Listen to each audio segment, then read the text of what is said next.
If you study wartime engineering manuals or, read sapper memoirs from the Second World War, one detail keeps surfacing in places where it really shouldn't.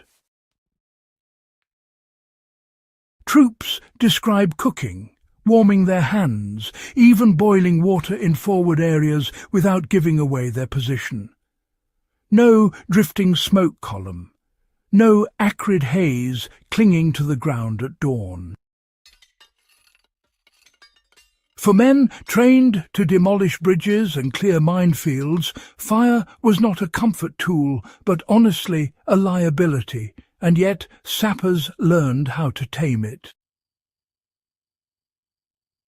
What they developed was not a gadget, but a method. It was quiet, disciplined, and brutally effective, and it remains one of the most useful pieces of backyard and field wisdom ever passed down from wartime experience. By feeding oxygen directly to the base of the fire, sappers forced hotter, cleaner combustion. Flames stayed small, heat stayed concentrated, and smoke all but disappeared. From a distance, there was nothing to see. Fuel selection was the second half of the method. Sappers were trained never to burn green wood unless there was no alternative. Fresh wood is full of moisture and resins that create thick smoke. Instead, they split dead wood into small pieces and dried it aggressively, sometimes near the body or inside clothing during movement. Small, dry fuel burns hotter and faster, producing less smoke and more usable heat. Fire layout mattered just as much as fuel. Rather than piling wood haphazardly, sappers built fires vertically. Thin kindling at the bottom, slightly thicker pieces above, and fuel added gradually. This top-fed approach prevented sudden smothering of the flame, which is a major cause of smoke. It also allowed constant adjustment. If smoke appeared, fuel was reduced, not increased. Wind was never fought directly. Instead, it was shaped. The air intake pit was positioned to catch prevailing wind and channel it underground. This stabilized the fire even in gusty conditions and prevented smoke from being blown sideways. Above ground, the fire pit itself remained shielded by earth, which absorbed light and reflected heat inward. Cooking was done with patience.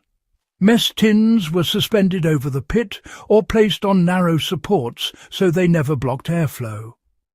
Blocking the fire is another common cause of smoke. Sappers understood that cooking slowly was safer than cooking fast. A meal that took longer but stayed invisible was always the better choice. So, applying this knowledge in a modern backyard, or a survival situation, is actually pretty straightforward, if you just follow the same principles.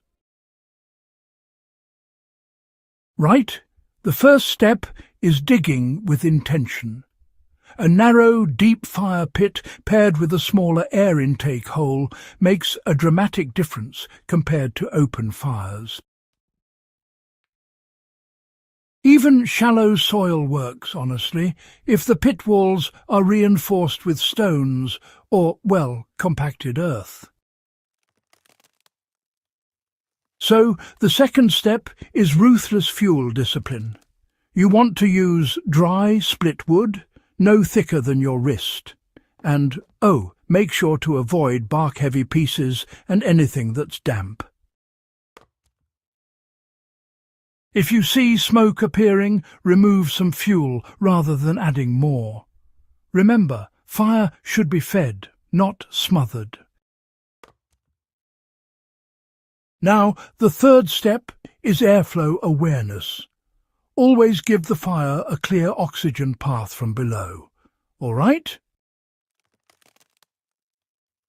The fourth step is scale. A sapper fire was never large. It was built only as big as needed and no larger. Excess fire produces excess smoke. Control came from restraint, not force. What makes this technique enduring is that it relies on physics, not technology. It works with wood, soil and patience. It does not depend on modern stoves, fuels or accessories. That is why it worked under fire in World War II and why it still works today. This is not romantic campfire lore. It is applied wartime engineering adapted for survival and discretion. If you value hard-earned historical knowledge that still performs under real conditions, this channel is built for you.